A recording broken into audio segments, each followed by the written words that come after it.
כי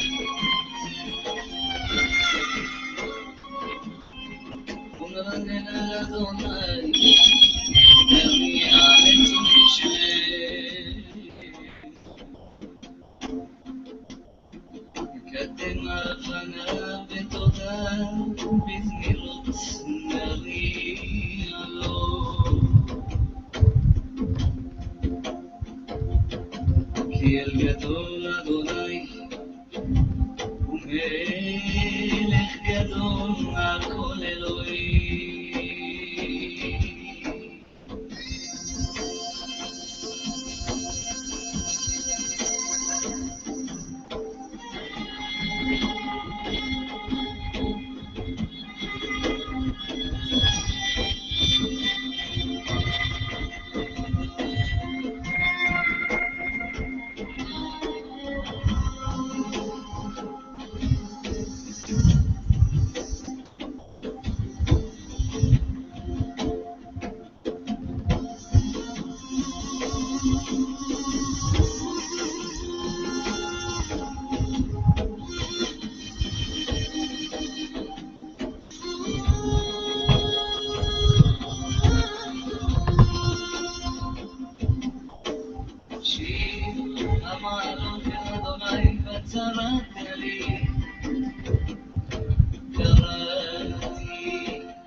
שכנתי עם העולה כדר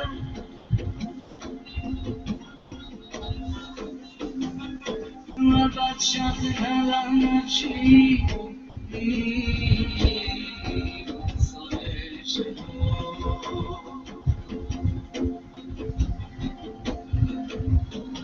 אני שלום וכי אדבר למלחמה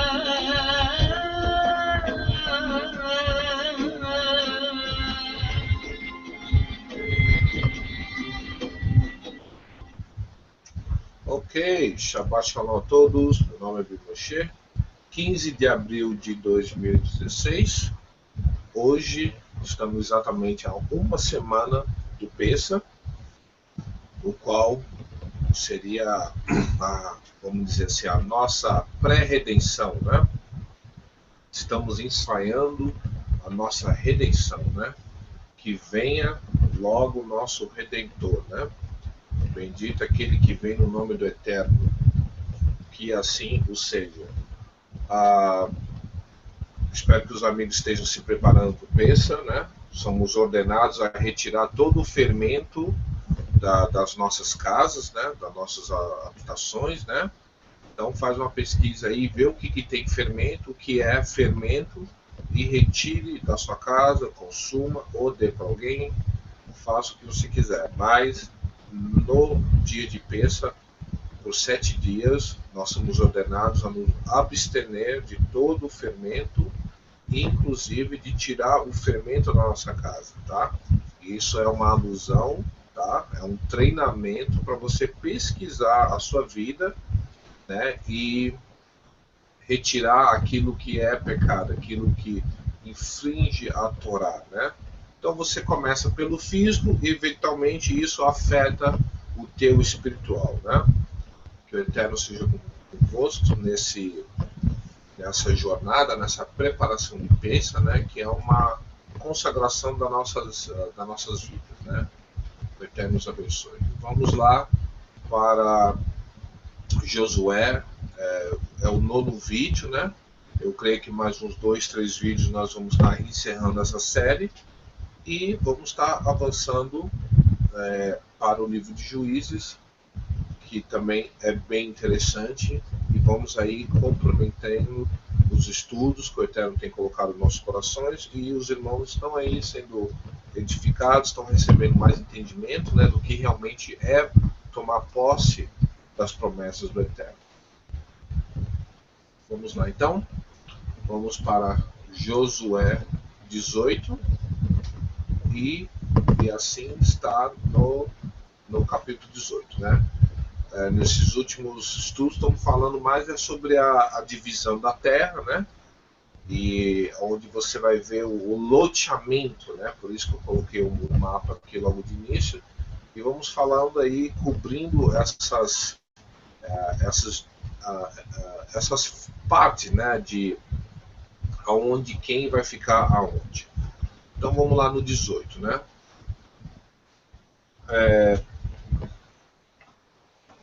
Toda a comunidade, no 18:1, toda a comunidade dos israelitas reuniu-se em Siló e ali armou a tenda do encontro. A terra foi dominada por eles, mas 7 tribos ainda não tinham recebido a sua herança. Então Josué disse aos israelitas: até quando vocês vão negligenciar a posse da terra que o Eterno, ou seu Elohim, o Elohim dos seus antepassados, lhe deu? Ou seja, o Eterno está sempre usando os seus cérebros para nos chamarmos a nossa atenção em relação às promessas, a estarmos lembrando das promessas, né? Você vira e mexe, você escuta falar, né? Porque assim disse o Eterno a Abraão, Isaac e Jacó. Ou seja, o Eterno ele zela para que as promessas deles cumpram, não só na vida do povo de Israel lá atrás, mas também no povo de Israel hoje, né? Basta nós fazemos parte, né, do povo de Israel, e nós vamos ver essas promessas, as mesmas promessas se cumprirem nas nossas vidas, tá? Escolham 3 homens de cada tribo, e eu os enviarei. Eles vão examinar a terra e mapeá-la conforme a herança de cada tribo. Depois voltarão para mim. Você está vendo que nós temos uma sequência, né? O mesmo lance dos espias, aí volta a se repetir de novo, e envia tantos homens, né? Então temos aqui 3 homens, né? Já sabemos de cor salteado que 3 está associado com a ressurreição, né? Vida após a morte, né? Então tá indo, ó, 3 de cada tribo, né? E os enviarei, eles vão examinar a terra e mapeá-la conforme a herança de cada tribo. Depois voltaram a mim, dividam a terra em 7 partes. Judá ficará em seu território ao sul, e a tribo de José em seu território ao norte. Eu vou colocar um mapa aqui. Deixa eu diminuir ele aqui, porque assim nós podemos ter uma imagem, né, mais sólida, né, do que está fazendo aqui. Espera um pouquinho. Deixa eu prender aqui. Ok. Vamos lá. Aqui. Então temos aqui a porção da terra de Judá realmente é bem maior do que as outras tribos, né? Porque cada um está recebendo conforme o tamanho da tribo, né? Depois que fizeram um mapa das 7 partes da terra, tragam-no para mim e eu farei sorteio para vocês na presença do Eterno. Sim, tá aqui, ó, chega. 18, tá vendo aqui? Depois que fizeram um mapa das 7 terras, das partes da terra, tragam-no para mim, e eu farei sorteio para vocês na presença do Eterno, o nosso Elohim. Mas os levitas nada receberão entre vocês, pois o sacerdócio do Eterno, é a herança deles. Gade, Ruben e metade da tribo de Manassés já receberam sua herança do lado leste do Jordão, dada a eles por Moshe, servo do Eterno. Quando os homens estavam de partida para mapear a terra, Josué os instruiu: vão examinar a terra e façam uma descrição dela.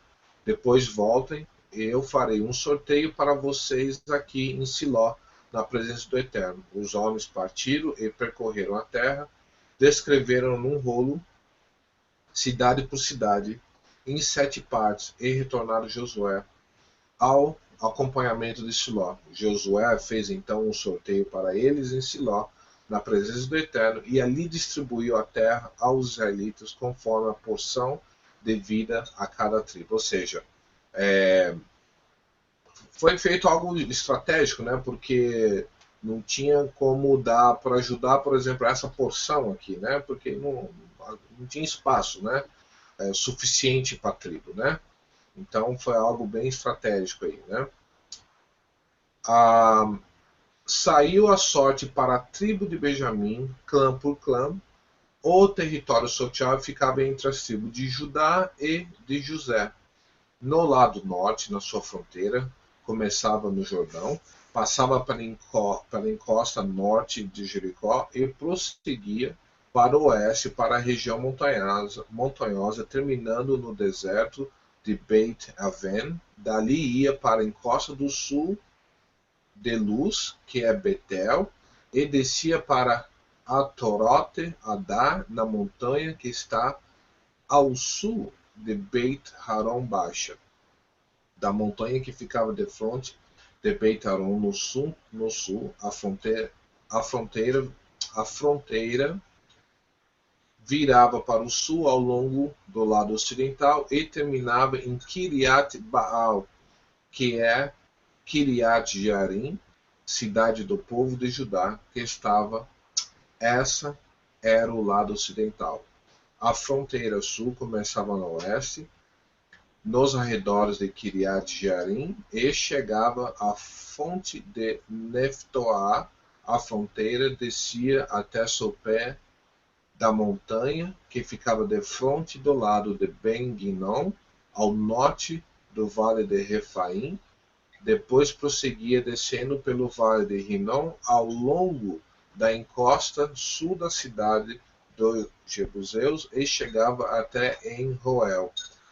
Fazia então uma curva para o norte, ia para Ensemes, continuava até Giliot, que fica de frente da subida de Adumim, e descia até a pedra de Boá, filho de Ruben. Prosseguia para a encosta norte de Beit Harabá, e daí descia para Arabá. Depois ia para o encoste norte de Beit Hoglá, e terminava na baía norte do Mar Salgado, na foz do Jordão no sul. Essa era a fronteira sul. O Jordão delimitava a fronteira oriental. Essas eram as fronteiras que demarcavam por todos os lados a herança das clãs de Benjamim.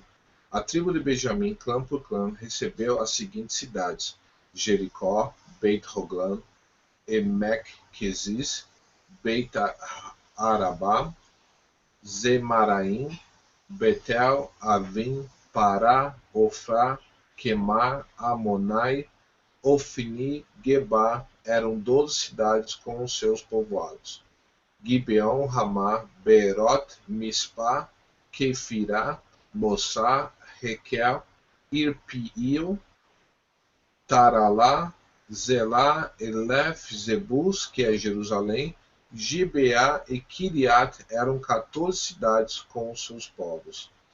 Essa foi a herança das clãs de Benjamim. Bom, encerrando aqui o capítulo 18, passo o microfone para a Sheila fazer os comentários dela. Shabbat Shalom a todos que vão ver esse vídeo. E vamos lá então, irmãos. Vamos descrever um pouco e falar um pouco a respeito dessa divisão. Essa divisão ela é muito importante porque trata-se também do local do tabernáculo, né? Então, depois de toda a descrição aí das fronteiras de Judá e de José, agora é voltado, né, às tribos restantes. E sendo assim, a gente vai ver, por exemplo, o local aonde ficará o tabernáculo, tá? Então, antes de falar deste local onde ficou, aí é falado, claro, onde ficou o tabernáculo, mas antes de falar exatamente, né, da tribo de Benjamim e o local que foi escolhido pelo próprio Eterno, que usou Jacó e Moshe para profetizar que Benjamim seria o detentor do templo, onde ficaria o templo, do local onde ficaria o templo, tá? Vamos conversar sobre alguns assuntos, né, a respeito tanto da tribo de Benjamim, né, quanto das outras tribos, tá? Então, o que acontece? De início, né, antes do templo definitivo, né, a congregação, ela se reuniu lá em Shiló, né, ou Siló, e agora ainda restava 7 tribos, né, em que as terras não haviam sido repartidos, né, os seus territórios, né. Lembrando, irmãos, que o ponto de encontro até o momento era Gilgal, que foi uma área lá a oeste do Rio Jordão, né, em frente a Jericó, né, e nesse lugar foi que o povo renovou, né, o rito da circuncisão, foi celebrado o primeiro Pêssar, né, e durante toda a guerra da conquista do povo, o povo sempre voltava para Gilgal. Agora, com as porções das tribos de Judá e José, né, repartidas, né, então ficou o resto dos territórios, né, que seriam então agora repartidos, né. E aí uma importante transição ocorre, né, que seria a mudança do tabernáculo de Gilgal para Siló.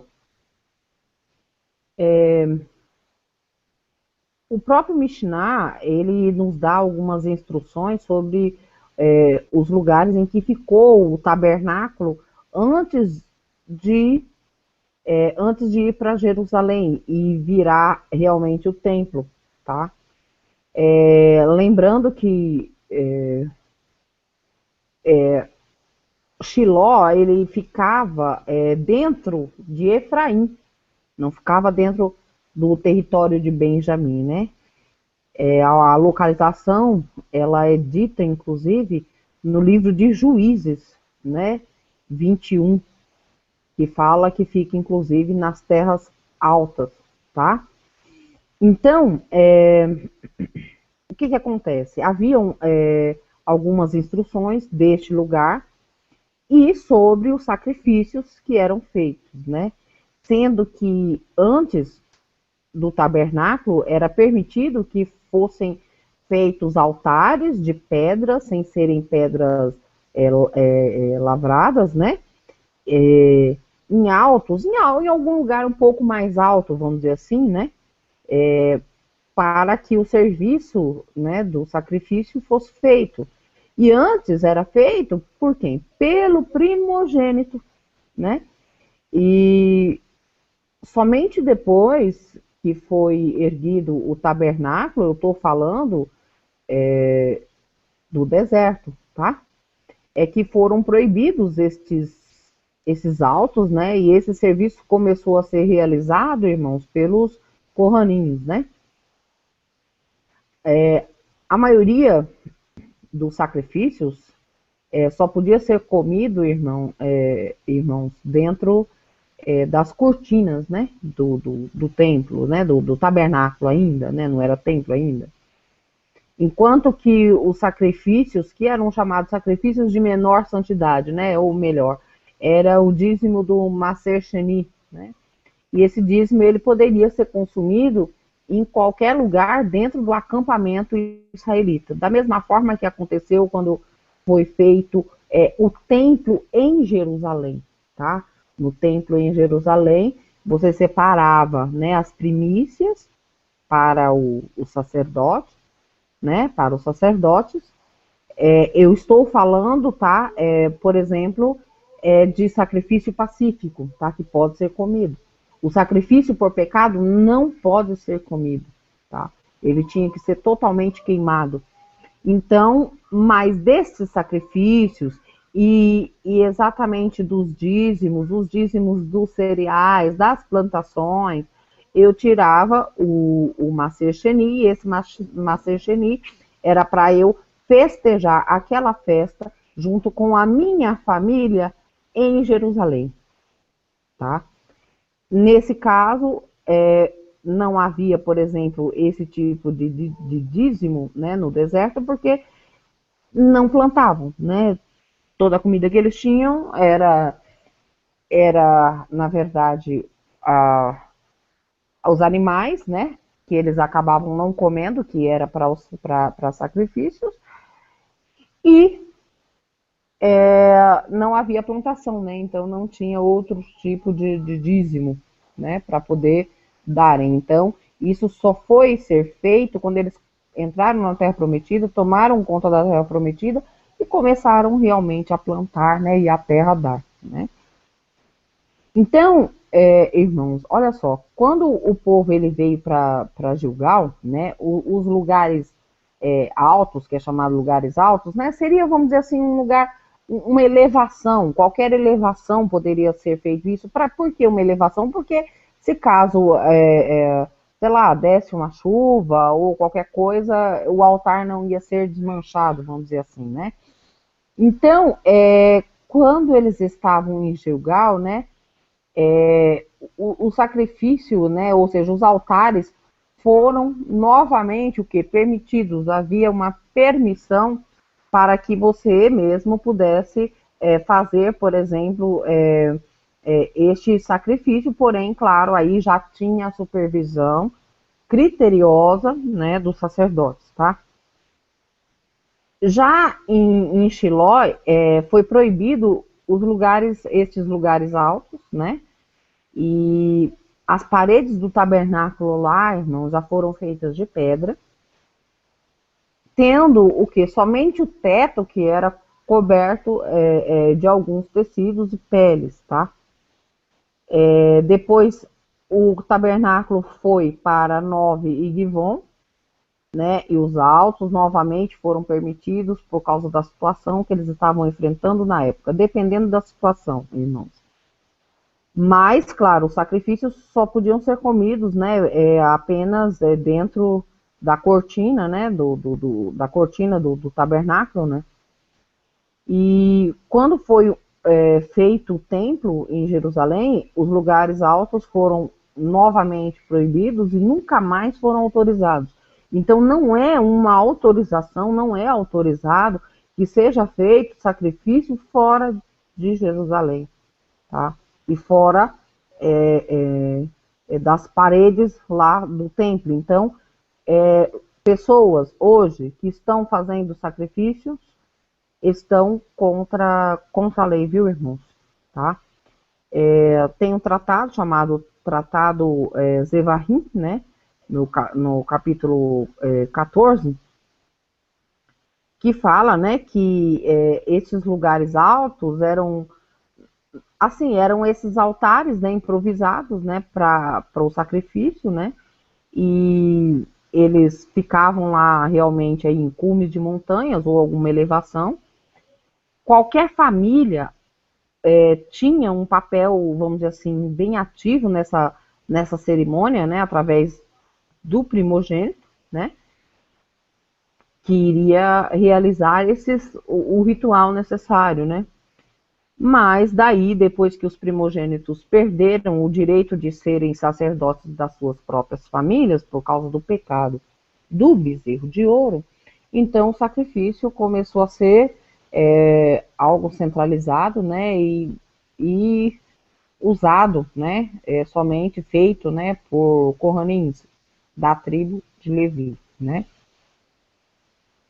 O que, irmãos, assim, ao meu ver, eu considero algo assim bem visto, vamos dizer assim. Por quê? Tudo para evitar o quê? Que esse sacrifício fosse algum dia, por exemplo, consagrado a um ídolo, né? Porque o povo de Israel sempre teve muito problemas com idolatria, tá? Então, tanto é que acabaram pecando e muito por causa da sua idolatria, tá? Então, irmãos, como o tabernáculo ele foi estabelecido em Shiló, né, e o povo já havia tomado conta da terra, né, e que agora já estavam plantando na nova terra, então, o que acontece? A prática desse segundo dízimo, que era dado também, que era o Maser Sheni, elas puderam ser o quê? Puderam ser feitas, né? Então, era separado no primeiro ano, no segundo, no quarto e no quinto ano, tá? Por quê? Porque no terceiro e no sexto ano, o Maser Sheni era dado aos pobres, tá? Mas isso também, né? Nesses anos, por exemplo, que não era dado aos pobres, que era para você ir lá e festejar com a sua família, né? Isso teria que ser o que? Também consumido só nas proximidades do tabernáculo, né? Acabou, irmão, que aí no final o tabernáculo de Shiló, ele foi destruído pelos filisteus, né? Isso está escrito em Samuel. Não vem ao caso a gente ler Samuel, mas seria um estudo que eu gostaria de mais para frente fazer, porque para entender o que foi que os filisteus fizeram, né, a respeito do santuário, eu fui ler Samuel e fazia muito tempo que eu não lia Samuel, e realmente é um estudo, daria para fazer estudos aí bem profundos. O livro de Samuel inteiro tem a representatividade do Mashiach, né? Em tudo a gente vê o Mashiach, em tudo a gente vê, como o Bill citou aí, por exemplo, no texto que foi lido, o número 3, que representa aí, vamos dizer assim, o terceiro milênio após o Mashiach. É muito bonito. E eu li lá, acho que foi uns 10 capítulos de Samuel, né, para entender a destruição que os filisteus fizeram, né, do tabernáculo de Shiló. Já começaram ali, os filisteus eram poderosos, tinham armas muito boas, tá? Então, irmãos, olha só, todas as vezes que havia um momento assim de instabilidade, tá? Como um evento desse traumático, né? Enfrentado agora pelo povo pela primeira vez, que os filisteus foram lá destruir o tabernáculo que estava situado em Shiló, na terra de Efraim. Então, todas as vezes que tinha um momento assim traumático, um momento de guerras, era permitido para que o povo não deixasse de fazer sacrifícios pacíficos, e não deixasse de cumprir, né, as mitzvot do Eterno referente às festas, tá? Então, depois disso, depois que foi destruído o tabernáculo lá de Shiló, ele foi estabelecido em Nove e depois em Givon, né? E aí foi também permitido, por causa dessa instabilidade, né? Foi permitido de novo estes sacrifícios, né? Feitos em altares aí de pedras aí, né? Em montes, né? E isso se deu, irmãos, até quando foi construído o templo, né?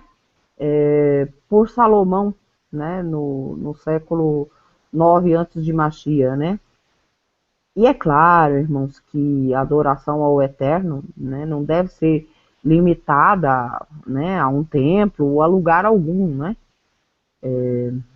Mas o tabernáculo, irmãos, ele fez parte da vida do povo aí por mais de 400 anos, até quando foi construído o templo em Jerusalém, né? Bill, você pode abrir aí o primeiro link que eu coloquei aí. O primeiro link trata-se, tá, das halahás escritas aí por Maimônides. Chama Hilhot Beit HaBekirá. Então vamos lá, olha só. Aí está falando só do tabernáculo. Eu queria até que o Bill pudesse ler.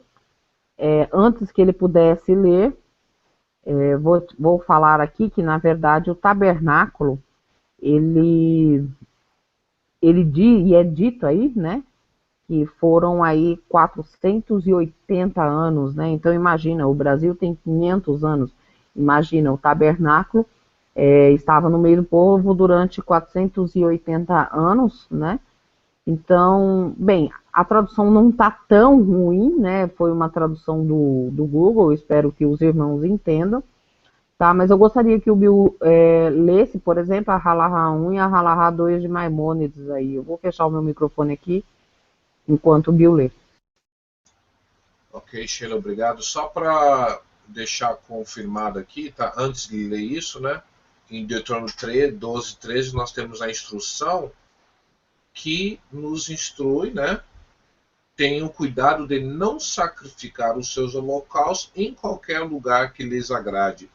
A razão, foi bom a Sheila trocar nesse assunto, porque uma das cobranças, né, dos que não entendem a Torá, né, por que vocês não fazem sacrifícios, né?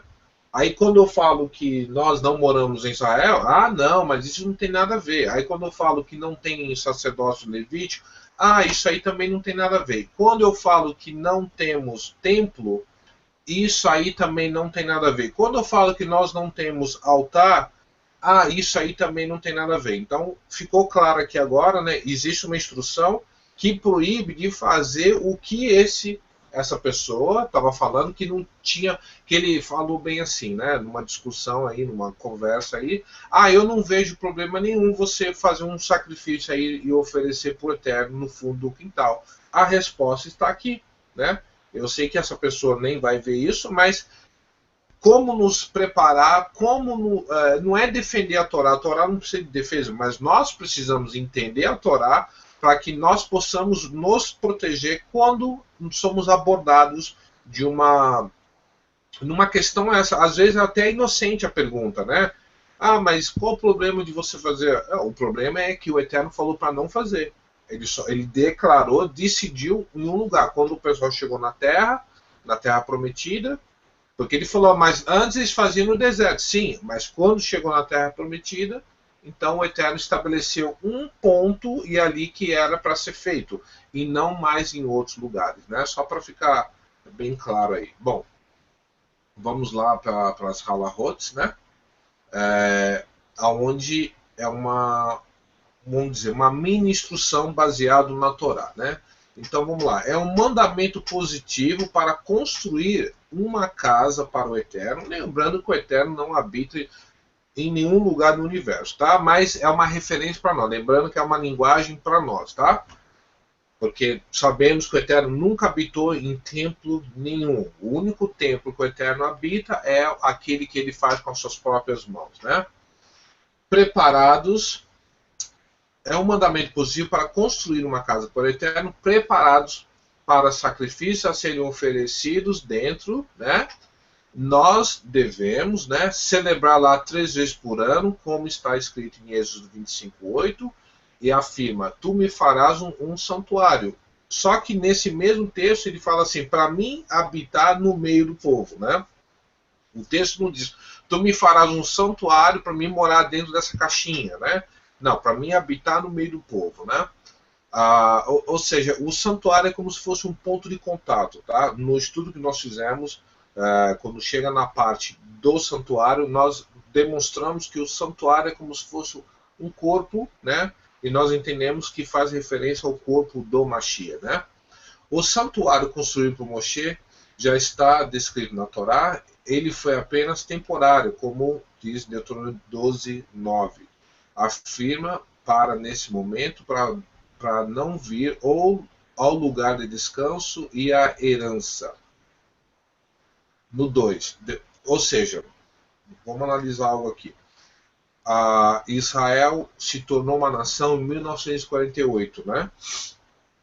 E houve um momento durante essa história bem dramática de Israel que Israel poderia ter tomado posse do Monte Moriá, ter retirado a mesquita que era lá, as duas mesquitas que estão lá, e ter feito isso. E até hoje não foi feito, tá? Então Israel está falhando nessa parte porque lembrando que é uma Israel, vamos dizer, não religiosa, né? Então é uma ordem, né? Estabelecer um rei, estabelecer um governo baseado na Torá e estabelecer o santuário do Eterno, tá? Halahá 2. Depois dos judeus entrarem na terra de Israel, eles construirão o santuário em Gilgal durante os 14 anos em que conquistou e dividiu a terra. A partir daí, eles vieram para Shiló, construir uma casa de pedra e estender as cortinas do santuário sobre ela. Ele não tinha um telhado. O santuário de Shiló ficou por 369 anos quando Eli morreu e foi destruído. Olha que interessante, né? Que,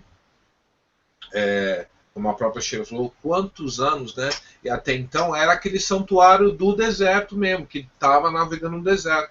Ou seja, nunca houve mesmo uma intenção do Eterno de estabelecer aquele esplendor, né? Aquela coisa toda, né? E foi um desejo, eu creio assim, de Davi, né? De querer fazer algo, entre aspas, para o Eterno, né? E construir algo bem esplendoroso. Aí você vai ver que o Eterno não permite que Davi faça, né? E permite que Salomão faça, né? E talvez, será que não foi isso que também, eu falando, tá? Será que não foi isso que acabou trazendo, vamos dizer assim, uma destruição para Israel? Porque nos tempos de Jeremias, eles falavam assim, tá? Era um jargão, tá? Comum no meio do povo. Nós temos o templo e jamais o Eterno vai permitir que outra nação invada aqui e destrua o templo, tá? É mais ou menos o jargão que você ouve numa religião comum. Nós estamos na graça, nós temos o Messias e nada vai nos acontecer. E o Eterno permitiu que os babilônios viessem, né? E destruíssem, jogassem Jerusalém, né? Por terra, né? Então, nós temos que estar bem atento, né? Em relação a essas coisas, tá? Um outro detalhe interessante que eu estou lembrando aqui, na Parashá Pedukei, é mencionado o santuário, o tabernáculo, 2 vezes, né? Foi um Mishkan, né? É mencionado 2 vezes, até mesmo antes de serem construídos, né? Parece ali que o Eterno traz uma revelação ali que seria eventualmente 2 templos, né? Que eu também consigo associar com a vinda do Mashiach. No judaísmo eles falam de 2 Messias, porém nós sabemos que é o mesmo Messias vindo 2 vezes, né? E a gematria da palavra Mishkan é 451, e 451 anos é o tempo que foi entre um templo ao outro, né? Que permaneceu de pé. Só essas coisinhas eu acho super interessante, né? Como eu falo, né? Tantas pessoas preocupadas com Cabala. Eu quero aprender Cabala, A própria Torá é uma Cabala, só que é uma Cabala kosher, né? Vocês falam kasher, né? A palavra Cabala significa receber, né?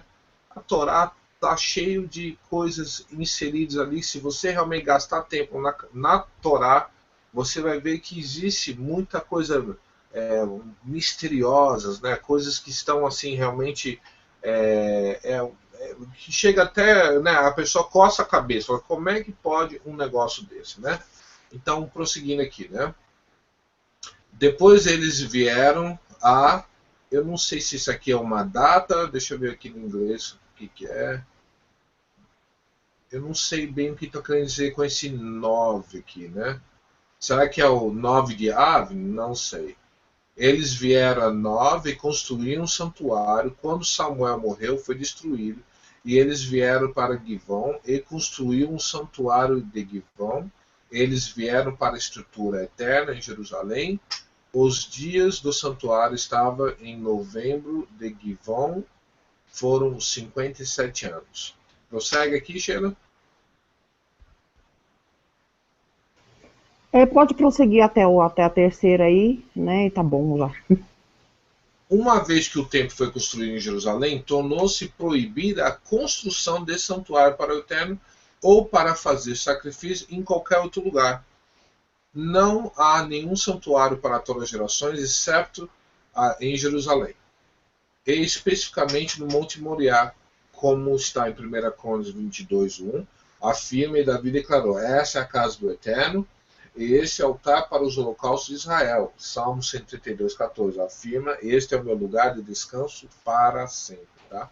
Então temos aí mais duas referências que vai estar também associada, né, ao que está falando aqui em relação ao local e ao altar, né, que não é qualquer lugar que você pode estar fazendo isso, querer ofertar, né? Só uma pequena observação, tá? Os samaritanos, vamos voltar aqui, né? Está vendo essa região aqui, ó? Nessa região aqui, ó, aqui é o que eles chamam de Shomron, né? Que é a Samaria, né? E é aqui que eles fazem até hoje, onde tem uma comunidade samaritana, e eles fazem todos os sacrifícios da Torá em desobediência, né? Porque o Eterno já falou onde que era, né? Mas eles ignoram essa ordem, né? E fazem o sacrifício de peça, fazem o sacrifício diário. Eles têm um altar lá, um altar, tá? Eu vou chamar um altar falso, né? Bom, é outro tópico isso, mas só para você saber que até hoje, no dia de hoje, eles fazem, tá, essas ofertas. Tem um sacerdote e tudo lá. Bom, ok, demos a halahá. Agora vamos passar de volta para Sheila.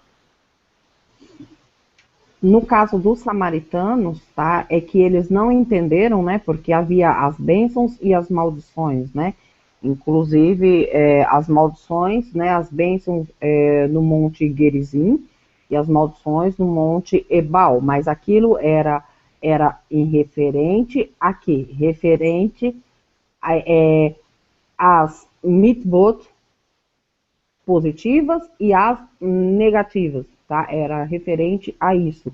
Não é que no Monte Gerizim era aquele monte que era o monte abençoado e é lá que tem que ser construído o templo, como os samaritanos dizem, tá?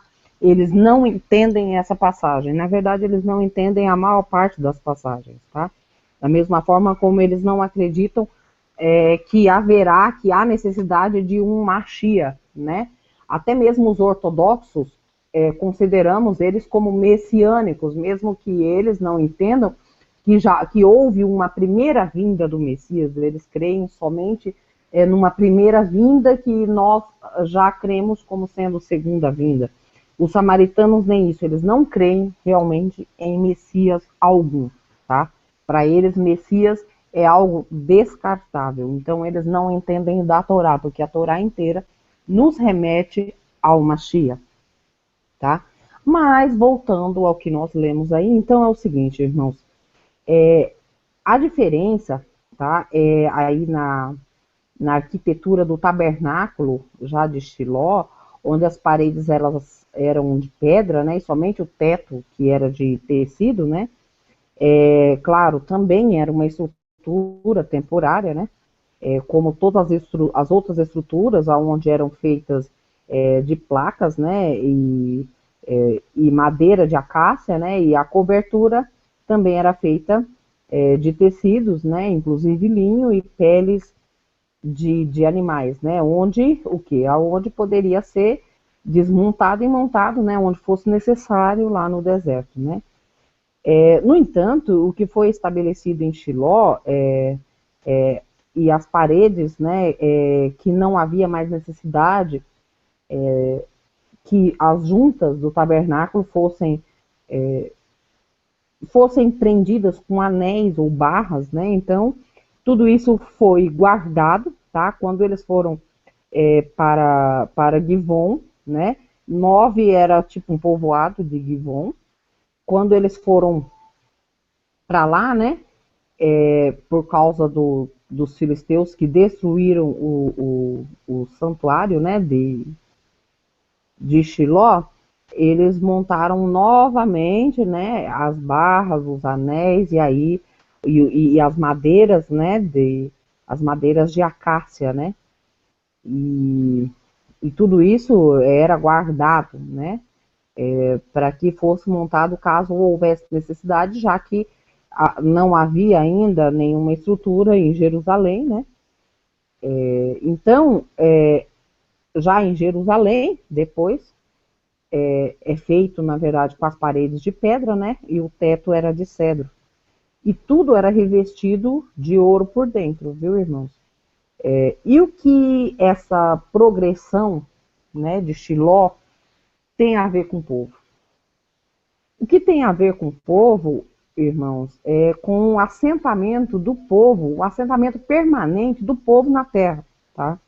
O que podemos dizer, em outras palavras, que quando o povo estava no deserto, ele estava numa condição temporária, né? Assim como quando eles entraram, logo que eles entraram de início na Terra Prometida, também era uma condição temporária, lá em Gilgal, né?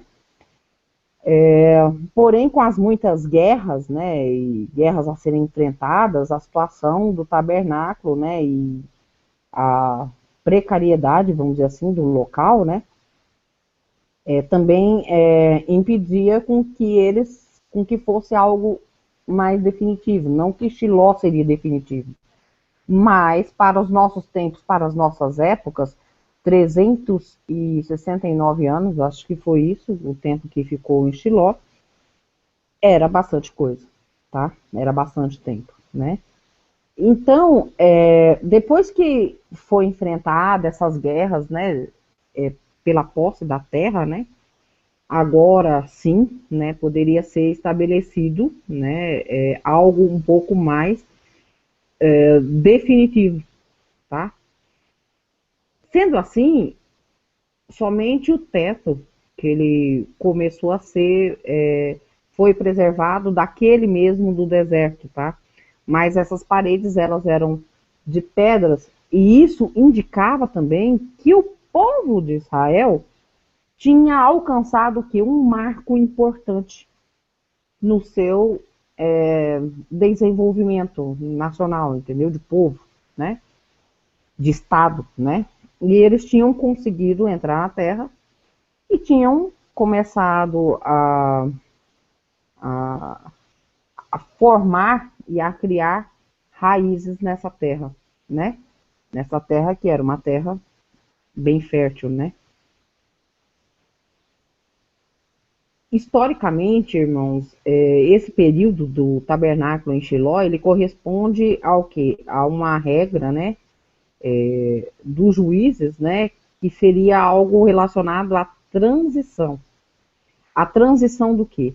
A transição de que na falta de um rei, né? E onde sendo aí eles tendo ainda inúmeras ameaças, já que o povo de Israel nunca conseguiu livrar os seus inimigos, né, totalmente da terra, né, e a unidade das tribos também era algo que ainda não tinha sido realizado, principalmente com as tribos de José, né, ou seja, Efraim e Manassés, e Judá, né, e então, por isso que o tabernáculo, ele ainda continuou com as paredes de pedra, porém o teto ainda era de tecido, o mesmo teto, tá, que ficava lá no deserto, tá? E então isso significava que o povo ele estava ainda se adequando à nova terra e estava o que fortalecendo ainda essas raízes na nova terra, tá? Mas logo depois, claro, vieram os filisteus, reinou a instabilidade de novo, né? E o que fez com que as pessoas também não tivessem lugar para fazer os sacrifícios, né? Até que veio o profeta Samuel para guiar esse povo, e depois este mesmo estabeleceu um rei para o povo, um rei, né, que era o rei Shaul, né, e para guiar esse povo, né, e depois de estabelecido, né, aí novamente o tabernáculo ele foi erguido nessas cidades, né, de Nov e Givon, né, mas foi com Davi mesmo, né, que se conseguiu aí uma unificação das tribos. Ele conseguiu neutralizar um pouco os inimigos, né, fundar a capital de Jerusalém e iniciar o processo do templo, porque o processo do templo ele foi iniciado por Davi. Não é que Davi mandou o pedreiro lá cavar as fundações, só que Davi ele juntou todos os materiais do templo, juntou dinheiro para se fazer o templo, que precisou de realmente uma grande fortuna, mas foi realmente o Salomão, né, o seu filho, que construiu, né, o edifício do templo em cima do Monte Moriá. E isso representava o quê? Representava que essa odisseia, vamos dizer assim, né, prolongada do povo de Israel, finalmente tinha chegado ao fim, né? Então havia naquela época, né, uma estabilidade, né, nacional, né? Havia então o propósito da unidade das tribos e havia também segurança, né, agora contra o que as ameaças externas, né? Vamos dizer assim que a ascendência que eles estavam ascendendo, vamos dizer assim, culturalmente com o povo, né? Isso Israel sempre apreciou sabedoria, estudos, né? Só que foi por um breve período, né, desse reinado, né, porque fez, né, o templo, né, o edifício foi considerado permanente, mas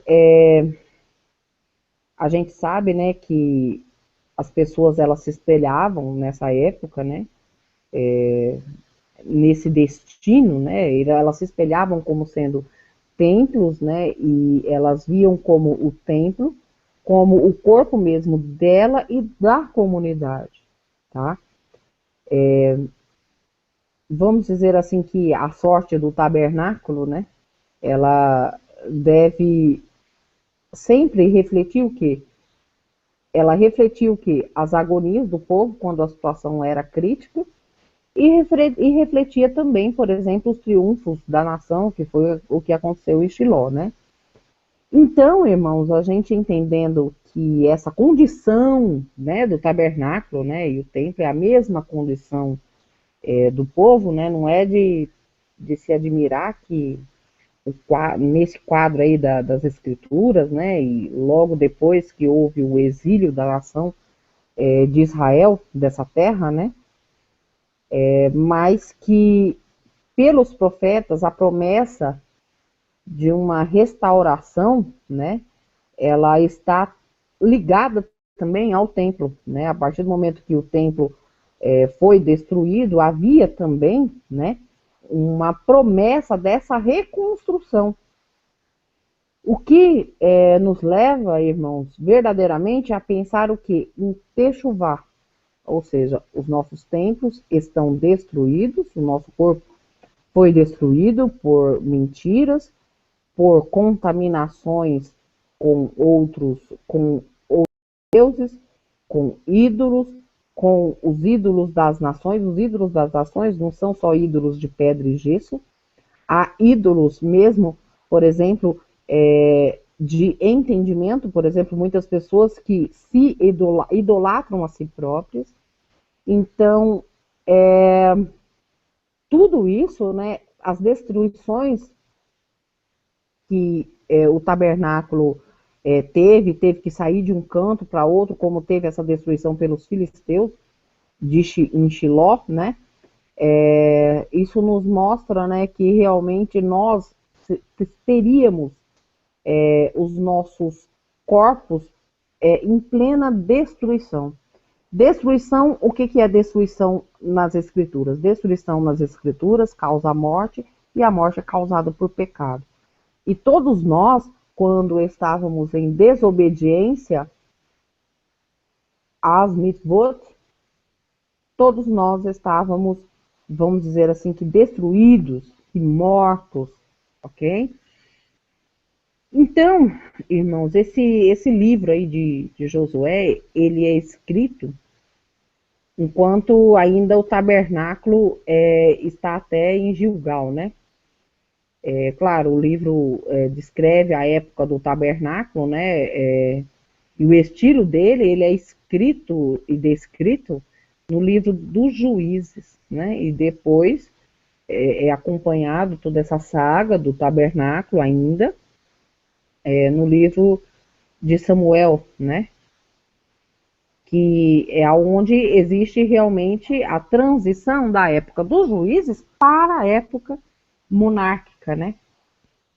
Esse período foi um período realmente de grandes incertezas, né? Mesmo na época de Davi, por causa das lutas, era algo bem turbulento. E quando Davi morreu, ele já deixou tudo esquematizado para a construção do templo, inclusive o local que ele deveria ser construído, tá?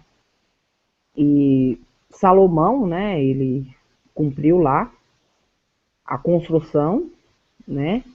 Teve uma grande capacidade para fazer tudo. Teve também uma grande ambição que poderia ter sido dado, vamos dizer assim, como um devido valor, né, a todo o esforço do pai dele, né?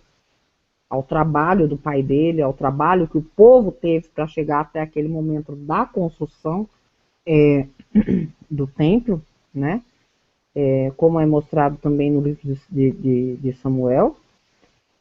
Porém, irmãos, na conclusão de tudo isso, o povo já está sendo arrastado pela Babilônia, pelos deuses babilônicos, pelos deuses fenícios, pelos negociantes, né? O povo não cumpriu a mitzvah de não fazer comércio com outros povos, porque poderiam se contaminar, e foi o que aconteceu, e o resultado foi que o povo foi arrastado para a Babilônia, exilado, já não permaneciam em nada do que Moshe havia legislado, e nem cumpriam mais nada, nem pelo Eterno e nem por Moshe, porque Moshe mesmo falou que era para que eles obedecessem, né? Porque sem esses mandamentos, as leis, os estatutos, eles seriam exilados da terra, né? Então, fazendo,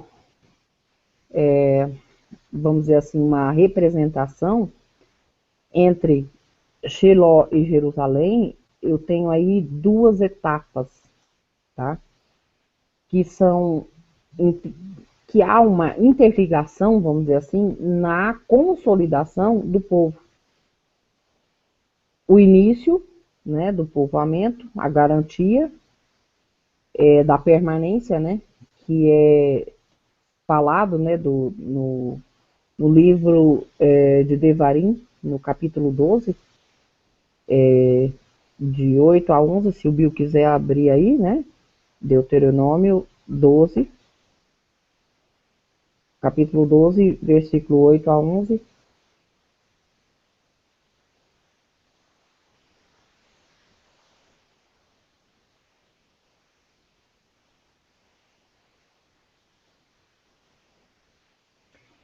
Então tá escrito assim, ó. Vocês não agirão como estamos agindo aqui, cada um fazendo o que bem entende, pois ainda não chegaram ao lugar de descanso e à herança que o Eterno, né, vosso Elohim, lhe está dando. Mas vocês atravessarão o Jordão e se estabelecerão na terra que o Eterno, né, lhes dá como herança, e ele lhes concederá descanso de todos os inimigos que os cercam, para que vocês vivam em segurança.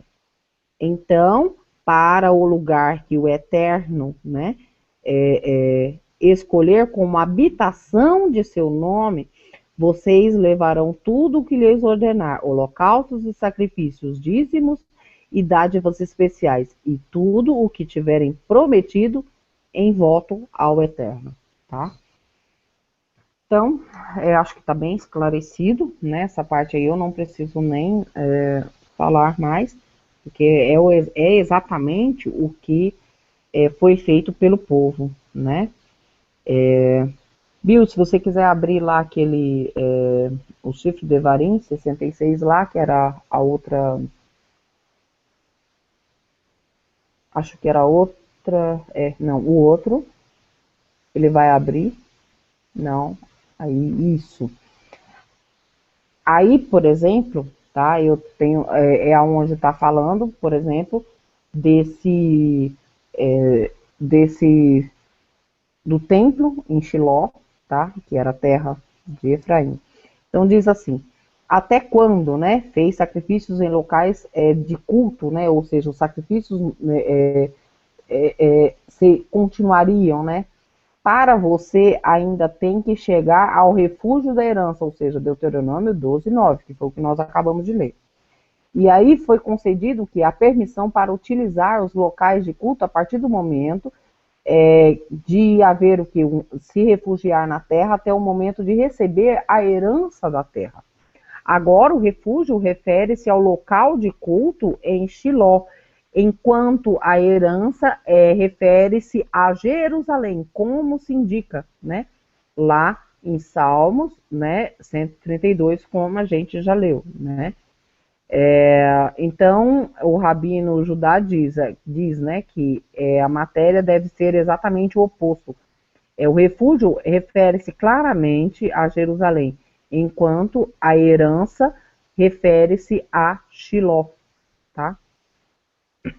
Bem, acho que por aí já tá ok. Eu pedi para o Bill mostrar. Por que nós, às vezes, usamos, por exemplo, um Talmud, um Mishnah, entendeu?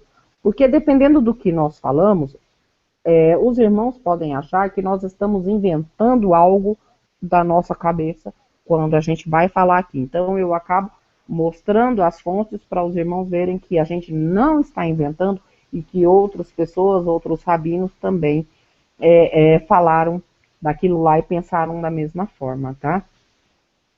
Então, o lugar de descanso, onde está escrito lugar de descanso, a palavra, irmãos, usada é menuhá, tá? Essa palavra, ela é exatamente isso, tá? Descanso. Descanso do quê? Mas é um descanso de que você não vai trabalhar nunca mais? Não, é descanso, é aquele descanso, eu estou em Shalom, mesmo em meio a uma guerra, vamos dizer assim. Então, Shiló, ele constitui o quê? Essa consolidação, né, de Israel na terra de Canaã, a consolidação desse processo que tinham havia a garantia da participação de todo o povo na terra prometida. O povo atingiu a condição de fincar essas raízes na terra prometida, e agora estava atingindo um estado provisório, né, de descanso, né, prestes, né, a se tornar o que todos esperavam algum dia, que é a unificação de todas as tribos sob o comando de quem? Do Mashiach. Porque todas as tribos só vão se consolidar mesmo, fincar raízes nas tribos, com o comando do Mashiach, expulsar os poceiros da terra com o comando do Mashiach, tá? Porque nem Davi conseguiu fazer isso. Novamente nós estamos falando sobre isso, né? Então, agora que nós falamos aí bastante aí do tabernáculo, né? É importante que nós que a gente vá, né, na distribuição das terras agora para os benjamitas, né? Depois que foi dedicado os capítulos 15, 16 e 17 para as tribos de Judá e de José, né? Que essas são as duas maiores tribos, né? Mais poderosas tribos. Então agora vem, vamos dizer assim, a distribuição para Benjamim, que seria o quê? Limitado ao sul por Judá e ao norte por Efraim, né? Aí tá bem, olha, ele tá bem no meinho aí, Bill, pode aumentar aí bastante, olha lá, ó. Então, Efraim em cima e embaixo Judá, tá? Ou seja, no meio, para evitar briga. Para evitar briga, né? Sabe, aquele irmão do meio, né? O irmão mais velho quer mandar demais. O irmão mais novo, né? O irmão mais novo é mimado. Aí eu tenho que ter um irmão do meio, né? Para separar a briga dos dois. Geralmente não acontece assim, mas a maior parte das vezes irmão, acontece assim, sim. Então, apesar, irmãos, dos territórios, né, que competem às tribos de Efraim serem, que competem, né, a esta tribo, né, ser pequeno, né, mas Efraim, né, vamos dizer assim, a terra de Efraim, ela não é grande também, ela é pequena, em comparação com a terra de Judá, até de outros aí, tá? Mas Efraim, a terra de Efraim era muito fértil, irmãos, tá? Da mesma forma como a terra de Benjamim também era muito fértil, né? E Benjamim foi exatamente a cidade, né? O lugar onde foi inaugurada a cidade de Jerusalém. Ela já existia antes, era tomada por outras, por nações cananitas, né? Mas ela foi mesmo inaugurada, né? E ela ficou no território de Benjamim, né?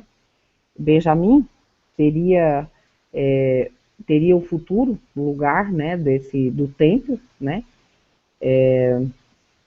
Que era, vamos dizer assim, a realização, né, dessa estabilidade, né, nacional completa, seria realmente esse lugar de descanso, né, que em contraste, né, com as outras tribos, as fronteiras de Benjamim, elas são descritas, irmãos, como Catef, né, que seria o que? Literalmente, que ela seguraria nos ombros, né, o território, né? Ou seja, existe uma ocupação, né? A ocupação foi feita por Benjamim.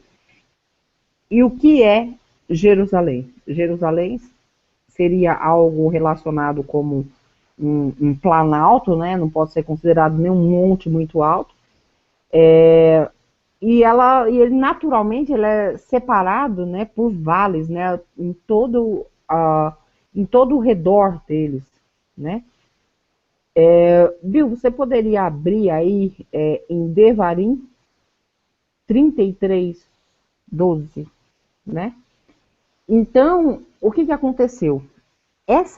A bênção de Benjamim não foi, a bênção da terra não foi estabelecida somente nesse episódio de Josué, foi estabelecida pelo próprio Moshe, e nós vamos mostrar aqui, tentar mostrar para os irmãos, o que Moshe verdadeiramente estava falando, tá? Então, Moshe diz assim, a respeito de Benjamim, diz que o amado do Eterno descanse nele, ou seja, terra de descanso, de novo, tá? Ou seja, Cassef, tá? Em segurança, pois ele o protege o tempo inteiro, e aquele a quem o Eterno ama descansa em seus braços, tá? Quando fala seus braços, não é bem seus braços, tá, irmãos? Mas isso daí descreve exatamente o local, tá? Ou seja, que seria Catef, que veio de Ketayaf, tá? Mas também está descrito o que seria, né? Esse filho amado do Eterno, ele teria como dizer que o Eterno ele vai habitar no meio de todos os povos, que vai protegê-los, tá? É isso que quer dizer esse texto. E nós temos aqui uma passagem, né, de uma variação, né, da palavra habitar, né? Então, tem aí Deuteronômio 33, 12, isso daqui é o Bible, tá? E aqui eu tenho esta palavra aqui, e esta palavra, bem, deu um problema aqui no meu computador, não sei se vocês estão me ouvindo. Vocês estão me ouvindo? Sim. O meu computador está querendo apagar aqui. Você pode voltar lá naquela tela, ô Bill? Então, eu tenho aqui a palavra Ishkon, tá? O Bill pode até clicar aí no strong dessa palavra, porque o strong dessa palavra, ela quer dizer o quê? Tem uma raiz, né? O Bill pode ir lá na raiz lá embaixo, e a gente vai ler, né? Essa raiz, acho que lá embaixo, né? A raiz está aí, tá? Então, ela pode ser considerada algo realmente sobre o quê? Sobre os ombros, sobre as costas.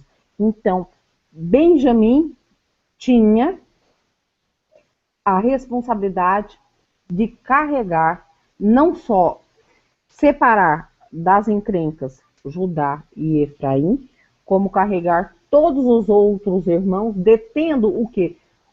O santuário definitivo em suas terras, tá?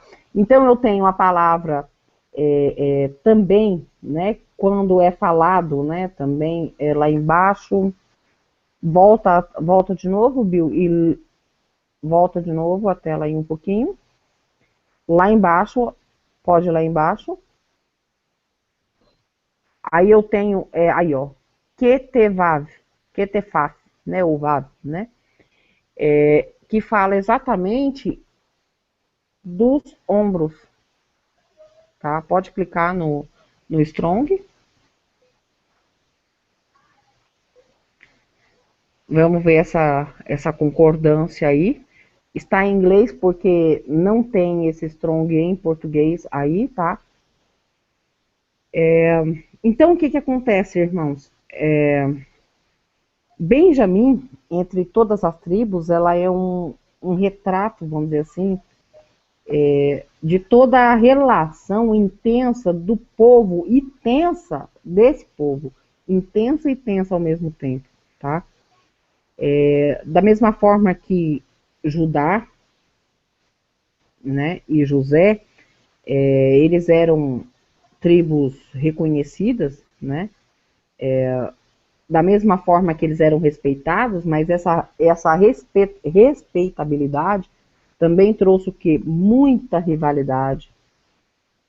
E houve, claro, um presságio, né, de todas essas lutas que seguiriam entre os irmãos na própria tribo de Benjamim, ou seja, Benjamim iria estar no meio disso tudo, tá?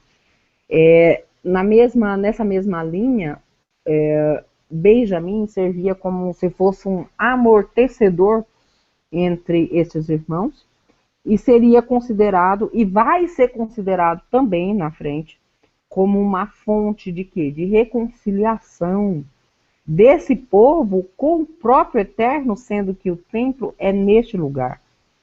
Quando for construído novamente o templo, será construído no mesmo lugar, tá?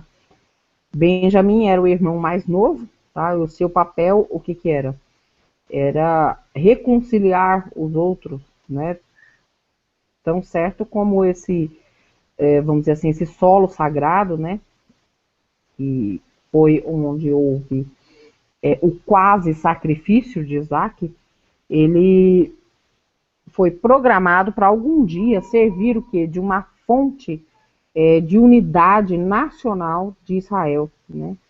E na sua visão, a visão ideal disso seria o quê? Seria essa ordem, né? Desse povo, o que traria, claro, uma ordem mundial e algo pacífico e harmonioso, tá? Entre todos os irmãos. Bem, eu não li lá a outra palavra, tá? Mas eu gostaria que o Bill até pegasse e falasse da outra palavra lá embaixo, lá que a gente viu, né? No Bible, né? Porque aí é bem fácil falar, né? Ou seja, está em mãos, mas está em ombros. Suportar tá ali embaixo, olha, suportar. Então, ele é suporte, tá? É isso que quer dizer, que ele suporta, tá? Então, essa é a profecia. E quando fala, irmãos, de ombros, também está falando, tá? Do local onde ficaria o templo. Porque o Monte Moriá não é o monte mais alto da região lá de onde está Jerusalém, onde está a tribo de Benjamim. Não é o monte mais alto. O monte mais alto seria considerado a cabeça? Não. Mas Benjamim teria que levar os irmãos nos ombros. Então, por isso que também foi escolhido o lugar do templo como o lugar do templo e dos sacrifícios, inclusive do sacrifício que seria feito a Isaac, e não foi, porque não era Isaac, iria morrer pelo povo, e sim Machia. Então, este sacrifício, né, seria feito nos ombros, ou seja, seria um exemplo para que todos nós carregássemos uns aos outros nos ombros. Então, a própria topografia do lugar também é uma representatividade do corpo da nação e do corpo de todos nós, tá, irmão? Então, vou fechar o microfone aqui. Bill, pode continuar. Esse capítulo 18 já está encerrado para mim aqui nas coisas que eu tinha que falar. Ok, Sheila, obrigado. Só dando mais como dizer, uma pincelada em cima desse texto aqui. No inglês ele está um pouquinho mais rico, né, do que em português, né? Porque realmente está falando aqui, né, essa palavra to settle down, né, to abide, né, que significa settle down é você se acomodar, né, fazer daquele lugar a sua habitação, né? Por exemplo, alguém fala, eu settle down em Nova York, quer dizer, eu fiz de Nova York a minha habitação, né? Abide, né, significa juntar, unir, né? Dwell, né, significa também habitar, né? E essa palavra shoulder, né, tá falando justamente daquela paleta, né, da parte do ombro ali, né, aquela é como se fosse uma lâmina do ombro, né? Realmente tá tá um pouquinho mais rica, né? Bom, vamos avançando para o 19, né?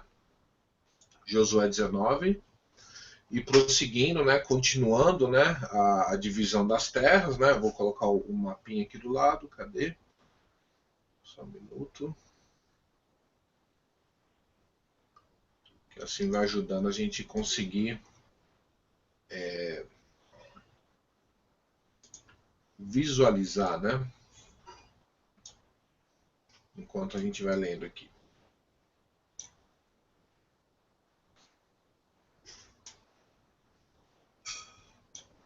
Ok.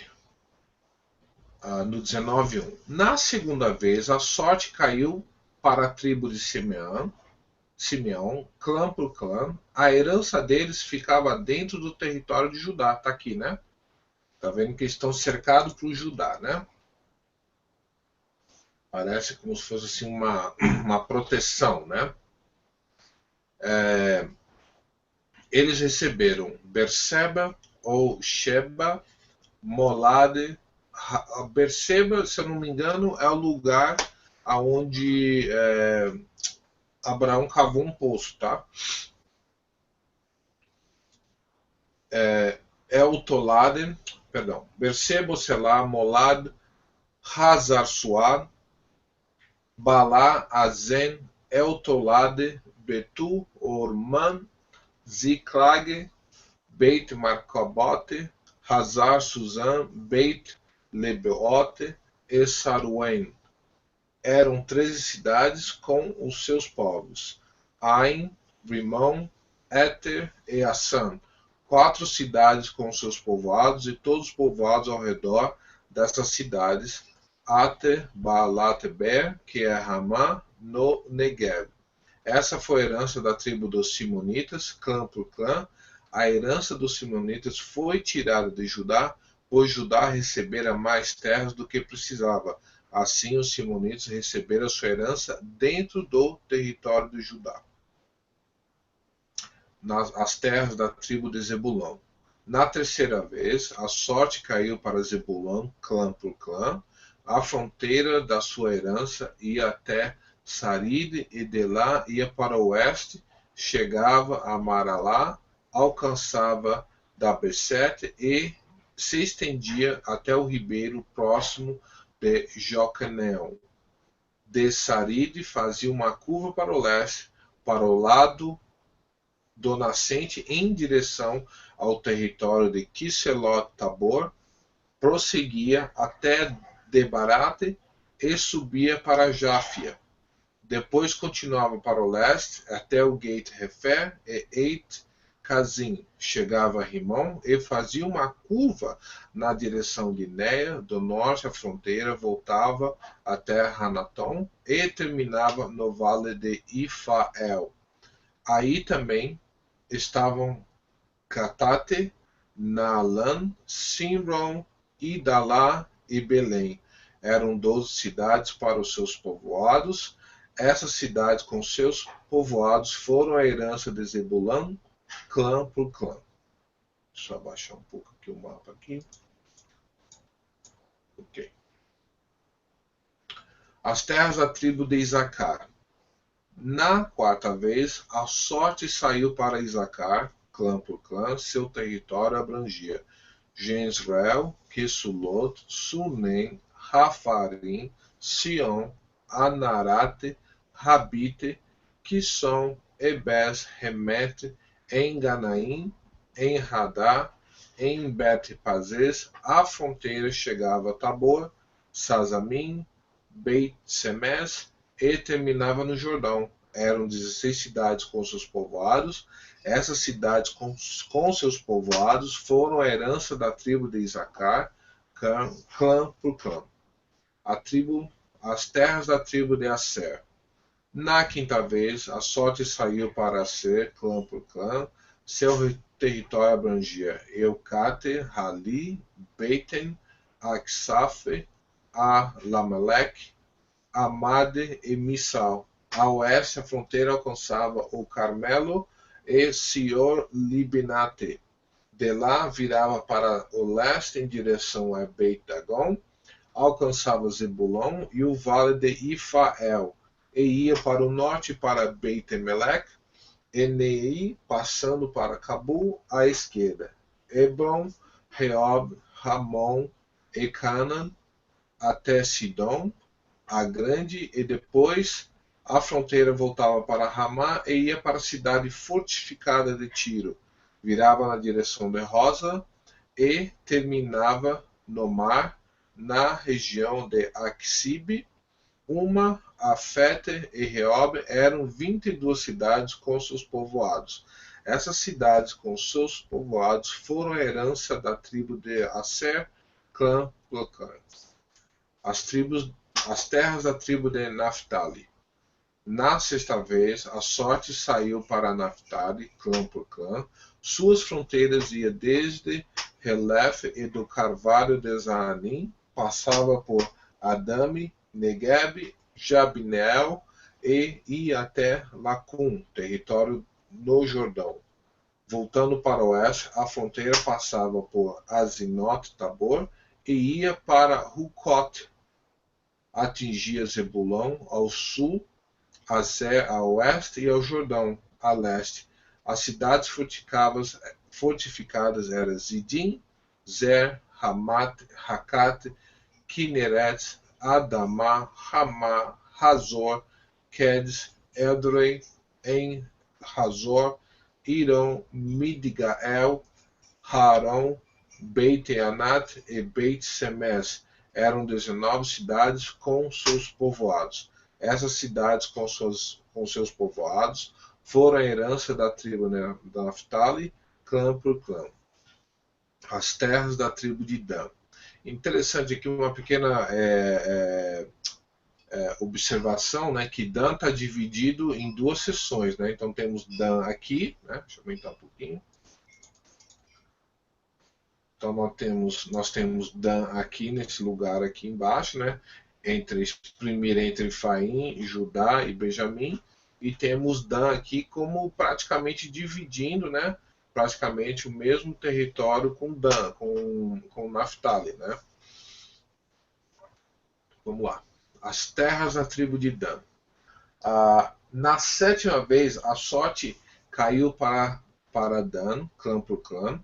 O território da sua herança abrangia Zorá, Estaol, Irzemes, Salabim, Arion, Aijalon, Itla, Elon, Tina, Ekron, Elteked, Gibeton, Baalat, Jeud, Bene Berak, Gate, Rimon, Mejarcon e Racon, e as regiões situadas de fronte de Jope.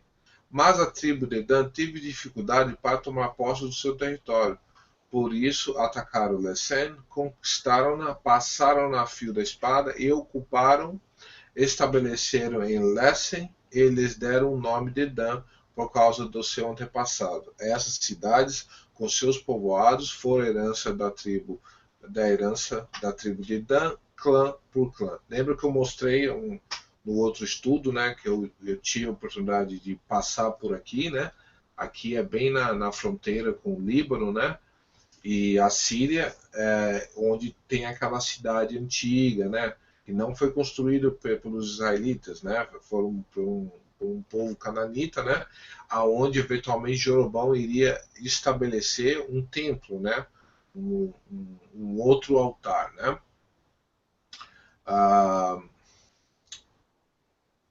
As tribos dadas, as terras dadas a Josué.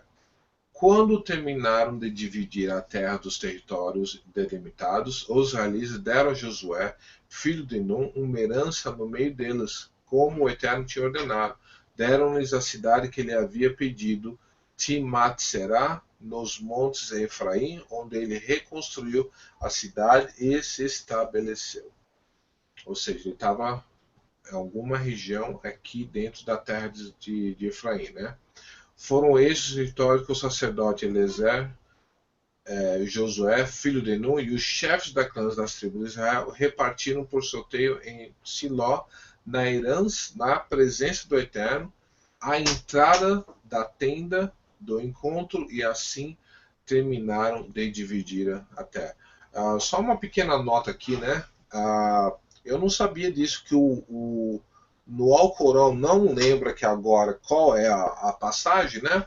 Fala, né? A gente pode até buscar um outro livro para mostrar isso aí. Fala que a terra de Israel pertence ao povo hebreu. O próprio Alcorão fala isso, tá? Bom, Sheila, você tem alguma coisa para falar sobre esse capítulo aqui? Sim, Bill, tem algumas coisas, sim, importantíssimas referente à profecia. Semana que vem vamos estar falando, bom, Semana que vem não vai ser possível, só um alerta, né? Porque nós vamos estar fazendo o Pensa com os irmãos aqui, né? Então não vai haver estudo na sexta-feira que vem, tá? Então só fica um alerta. Mas no próximo estudo vamos estar falando aí de novo uma lembrança sobre as cidades do refúgio e assim por diante, tá? Bom, vamos voltar aqui para o 19. Com você, chefe. Sim, tem bastante coisa, como eu estava falando, para falar, né? Só para o estudo ficar mais longo e algumas pessoas reclamarem que o estudo está muito longo. Irmão, para explicar tudo bonitinho, não tem como fazer um estudo curto. Nós já nos habituamos a praticamente explicar versículo por versículo. Isso foi desde o início dos praticamente 70 vídeos que nós já fizemos só dos estudos da Torá, e esse sendo o 10º de Josué, tá? Então, o que nós temos aí? Nós temos aí o restante, né, dessas tribos, né, dessas 6 tribos, e isso é a descrição de todo o capítulo, né, 19, tá?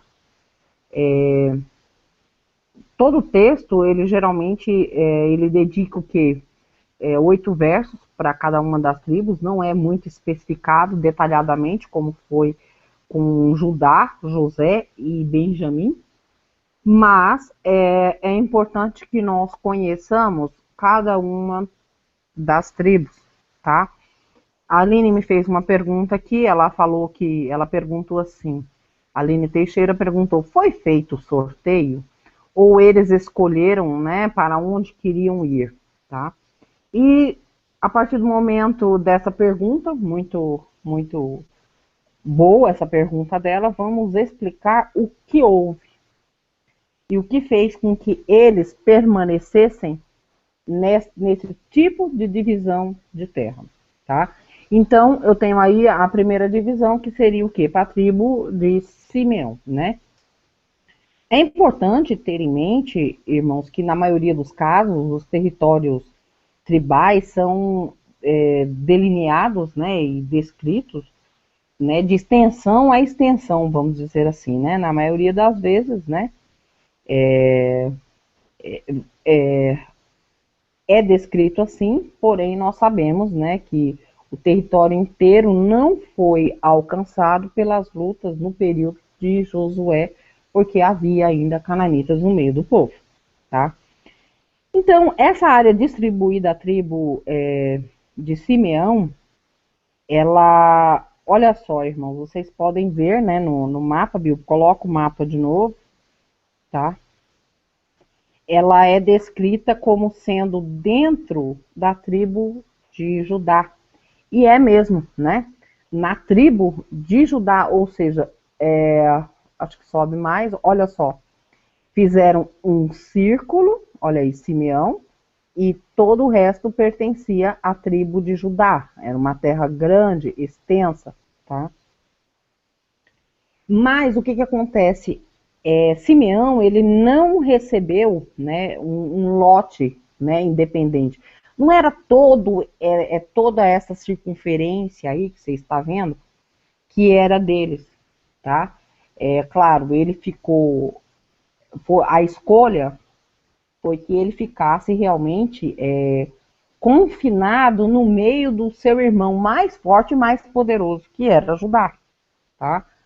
Essa porção de Simeão, ela somente consistia numa série de cidades, né, que eram encontradas dentro deste círculo aí, do mapa, aonde vocês estão vendo, e dentro do território de Judá, tá? Sendo que esse território era um território bem árido, né, era um território seco, né? Então, irmãos, eu queria, inclusive, que o Bill... Bem, acho que não há necessidade de abrir, eu posso ler aqui para vocês, tá? Mas o que acontece? Houve uma profecia do próprio Jacó para cada filho.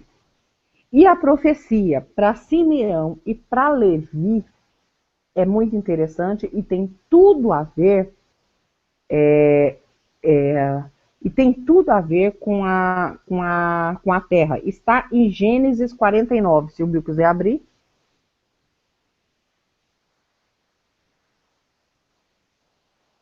Então, Jacó, ele abençoa todos os filhos, acho que é no versículo 5, ô Bill. Pode até aumentar um pouco, que está muito pequeno aqui. Olha só, Aline, vamos começar a responder a sua pergunta e a de outros irmãos. Olha só. Simeão e Levi são irmãos, suas espadas são armas de violência. Que eu não entre em conselho deles, nem participe de sua assembleia, porque em sua ira mataram homens, a seu bel prazer aleijaram bois, cortando-lhes o tendão. Maldita seja a sua ira tão tremenda e a sua fúria tão cruel. Eu os dividirei pelas terras de Jacó e os dispersarei em Israel. Tá? Essa é a parte referida, né, de Simeão e de Levi. Por quê, irmãos? Por causa do episódio de Siquém, né? Onde eles foram maldosos, pegaram os homens que estavam ainda convalescentes da circuncisão, eles mataram eles, e é citado aí até mesmo os bois, ou seja, os animais. Lembrando que o Eterno não permite que seja judiado dos animais, tá? Também. Então, os animais também têm um grande valor para o Eterno. Então, o que acontece? Olha só, eles pegaram Simeão e colocaram o quê? Na tribo de Judá, para quê? Para que Simeão pudesse não entrar de novo nesta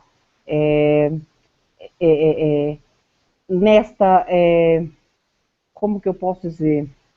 Nessa má inclinação, irmãos, nessa má inclinação de cometer novamente atrocidades. Lembrando que Zinri, ao qual Pinhas matou, também era da tribo de Simeão. Então, Simeão tinha que ficar rodeado de pessoas, vamos dizer assim, mais tementes ao Eterno, como era e sempre foi Judá, né? Judá é conhecido por sua sabedoria, para que os habitantes de Simeão não só entrassem nessa má inclinação de cometer atrocidades, mesmo com outras nações, né? E também que os homens, por exemplo, e tanto mulheres, não se unissem a outras nações e fizessem como Zinri fez, né? Se deitasse com mulheres, por exemplo, para adorar outros deuses, tá? Não cometesse essa atrocidade. Então, diferente do que é hoje, quando nós vemos alguém com uma má inclinação, a nossa tendência é o quê? Se afastar, colocar aquela pessoa em lugares, por exemplo, que não vão favorecer a ela. No caso, por exemplo, um exemplo que eu vou dar aqui é de uma prisão, né?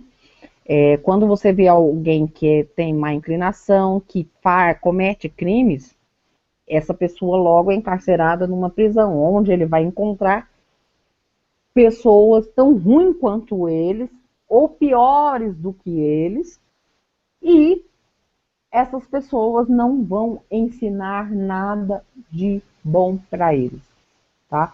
Já para o povo do Eterno, não. O Eterno já pensa assim, não, eu vou colocar eles perto de um povo em que há uma cumplicidade maior comigo, para que eles, vendo este exemplo, eles possam seguir este exemplo e se arrepender desse mal, do mal que eles poderiam estar causando. tá? Não só Simeão, e pode-se dizer que, apesar de ter uma herança aí, pode-se dizer que, basicamente, ele não teve uma herança assim tão boa, mas também como os descendentes de Levi, que apesar, claro, de terem entrado como sendo sacerdotes, porque Levi realmente se refez de todo o mal que causou pelos seus descendentes ainda no Egito. Porque sabemos que a tribo de Levi no Egito era ainda a única tribo que buscava seguir as leis que havia na época. Não havia sido dado a lei no Sinai, mas eles cumpriam leis sim que tinham sido dadas na época. Inclusive eram os únicos que faziam, mesmo estando no Egito, a circuncisão. Então eles se preocupavam com isso, por isso que também foi escolhido Moshe também, que era desta tribo. Então esta tribo, vamos dizer assim, tomou o jeito, como dizia minha mãe, né? Minha mãe dizia, será que o fulano toma jeito na vida? Então o Levi tomou jeito. Só que quando você comete um pecado, vem as consequências desse pecado. Então, Levi também não teve herança e ficou também disperso. E por que Levi ficou disperso? Ele ficou disperso para quê? Para não se unir também a Simeão. E entrar de novo no mesmo problema que havia tido os seus antepassados, né? Os pais dessas tribos. Ou seja, como está escrito aí no versículo 5, Simeão e Levi são irmãos, suas espadas são armas de violência. Então, o que acontece? Eles separaram em cidades levitas, que a gente vai falar no próximo capítulo, e separaram de Simeão, para quê? Para que Simeão também não se unisse de novo e não fosse fazer arruaça, vamos dizer assim. Palavra mais, vamos dizer assim, mais light seria arruaça, né? E assim, irmãos, como todas as antigas palavras de Jacó, né? Tudo se sucedeu, né? Realmente, para que essa tribo de Simeão, que não teve claramente delineado a sua terra, né, em Canaã, mas que essas tribos ficassem, né, em Judá, né?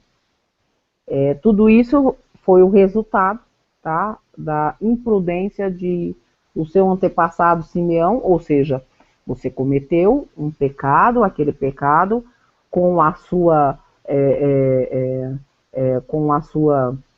restauração, ele vai ser perdoado, mas você vai pagar por ele, tá? Então ele recebeu essa herança aí bem difusa, né? Nessa tribo, tá? E não foi também, claro,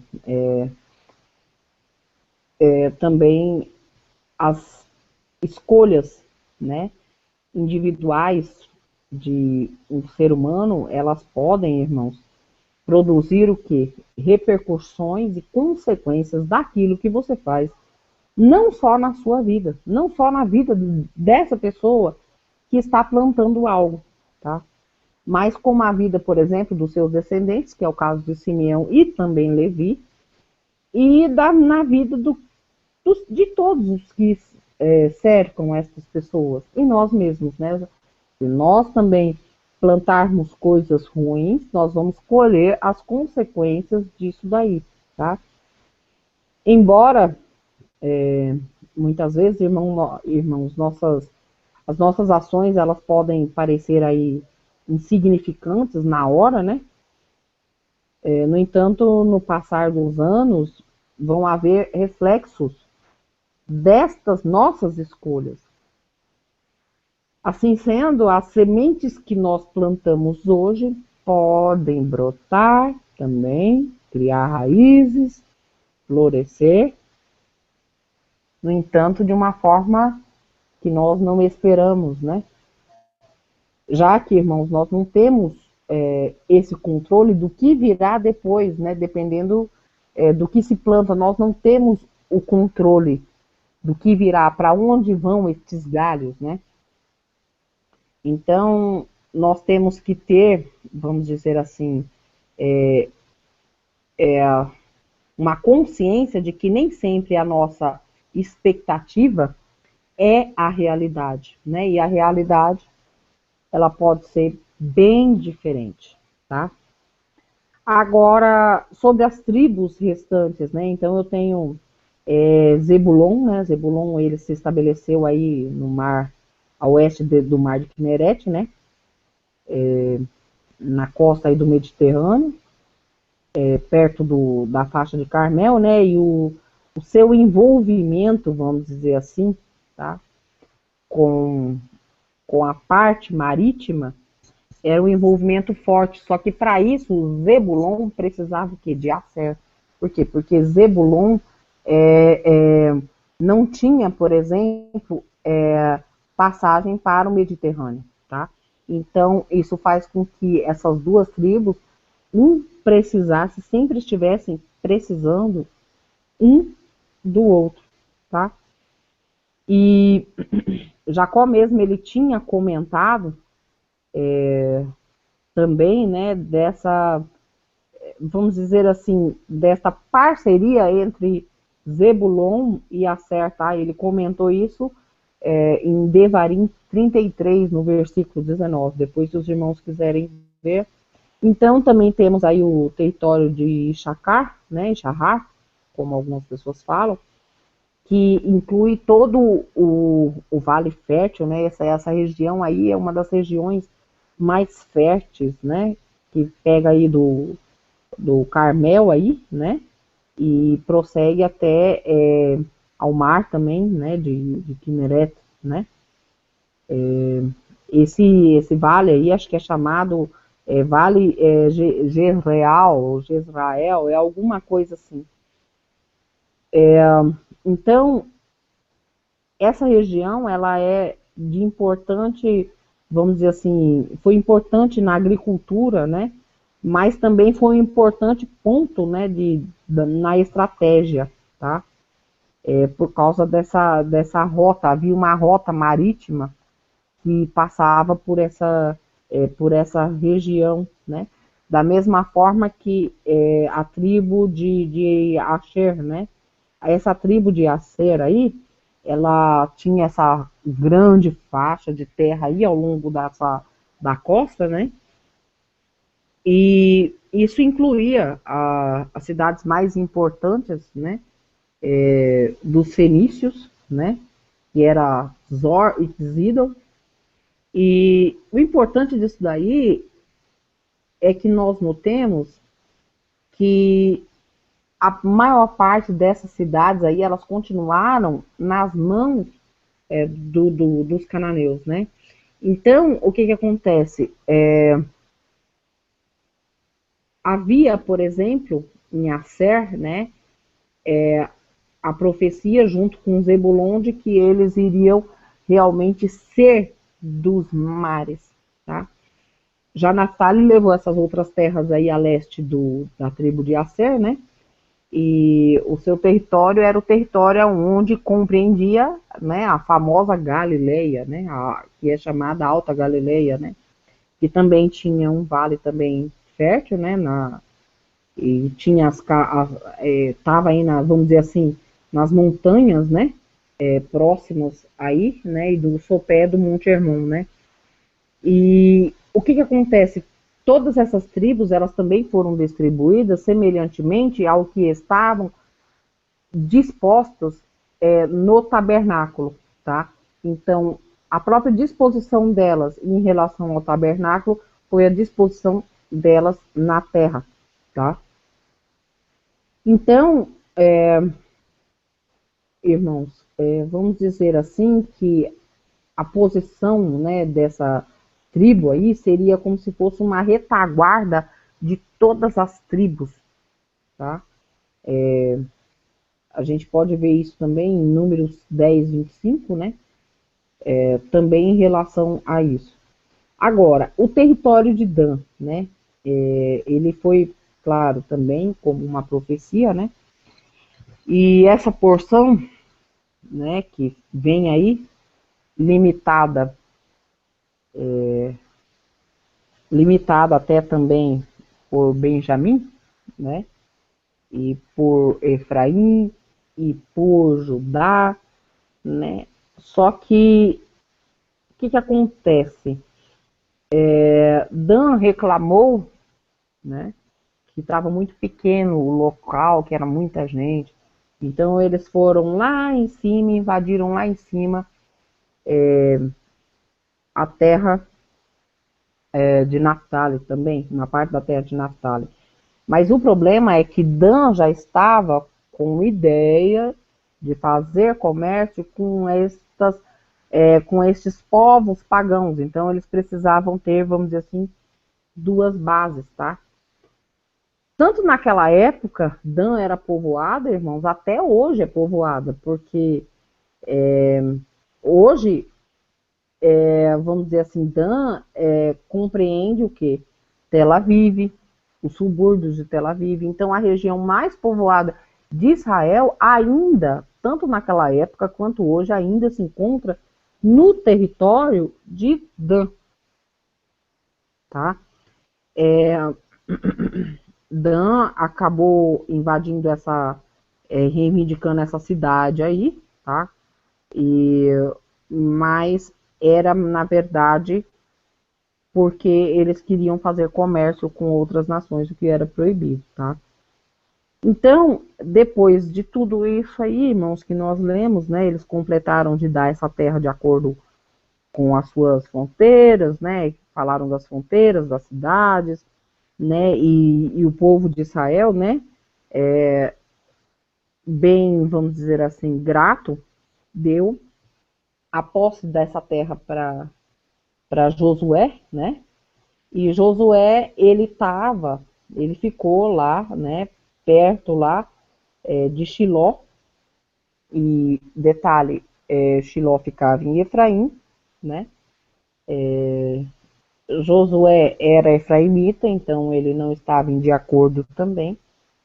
E o que é engraçado é o nome da cidade, né? Timnat Será, né? Que fica nesse monte Efraim, e ele habitou nela. E também foram dados esses territórios também a Eleazar, né? Também e a todos os sacerdotes, né? Agora, o que é engraçado, o nome da cidade, Timnat Será, tá? Há uma história que nós até falamos também em Paraxás, de uma mulher chamada Será. Essa mulher, ela viveu muito, muito tempo. Foi extraordinário o tempo que esta mulher viveu. No deserto ela estava viva, tá? E Moisés cita ela, só que ela havia nascido ainda na época de Jacó. Ela durou aí, vamos dizer assim, há passagens sendo faladas, por exemplo, no livro de Samuel, até crônicas, sobre esta mulher chamada Será, e ela fez mesmo uma cidade para ela, e foi ela que indicou para Moisés aonde estava o corpo de José. Por quê? Porque ela viu ela viu ainda na infância dela, isso está no livro dos justos, tá? Ela viu José ainda na infância dela, onde que o corpo de José estava. Por quê? Porque eles colocaram o corpo de José dentro de uma urna e colocaram no mar, no mar não, no rio Nilo, tá? Então ela era a única que sabia exatamente o local aonde estava o corpo, porque eles levaram todos os corpos, não só o de José, como todos os corpos de todos os patriarcas das 12 tribos para serem enterrados na terra. Então, todo momento que o povo estava no deserto, os corpos dos patriarcas estavam lá com eles, inclusive o de José. Só que o de José foi mais difícil para se encontrar. Por quê? Porque a partir do momento que subiu um novo faraó, esse faraó não reconhecia José, então ele quis dar sumiço ao corpo e jogou o corpo numa urna e jogou no rio Nilo, tá? E esta mulher provavelmente morava junto com o sábio, já que ela era muito sábia e muito velha e durou um tempo extremamente longo para os padrões já da época, porque os padrões já da época falavam das pessoas que duravam 120, 130, até 140 anos somente. O povo não durava mais tanto tempo, mas ela durou muito tempo por causa de uma promessa do Eterno. E quem quiser mais informações, nós já passamos algumas informações nas paraxás passadas, então acho que não tem necessidade de passar essa informação agora, neste momento. Mas quem quiser mais informações sobre ela, tá? Vocês podem ver também no livro dos Justos ou livro de Yahshua, tá? Então a minha parte por hoje está feita. Bem, um Shabbat Shalom a todos, tá? Que todos consigam realmente estar em pensamento, né, com o que é verdadeiramente o Pêssach que está se aproximando, lembrando aos irmãos que durante estes dias nós já vamos tirando tudo que é fermentado de dentro da nossa casa, então você vai comendo o que for fermentado e vai tirando de dentro da sua casa para tirar qualquer fermento, porque a representatividade do fermento é realmente em termos de palavra que não faz parte, por exemplo, da Torá, palavra que não é verdade, considerando que pão, né, e o pão aí no Pêssach é sem fermento, e pão é comida, né? E comida nós sabemos que é palavra, que é Torá. Então, esta Torá não pode estar fermentada por nada, tá, irmãos? Então, vamos tentar aí que os irmãos tenham uma ótima Pêssach, tá? E louvado seja o Eterno mais uma vez por mais um dia nós estarmos aqui reunidos, estudando, né, no Shabbat. Shabbat Shalom a todos. Ok, amigos, encerrando por aqui. Em breve voltaremos, dando continuidade no estudo. Shabbat Shalom a todos, até mais.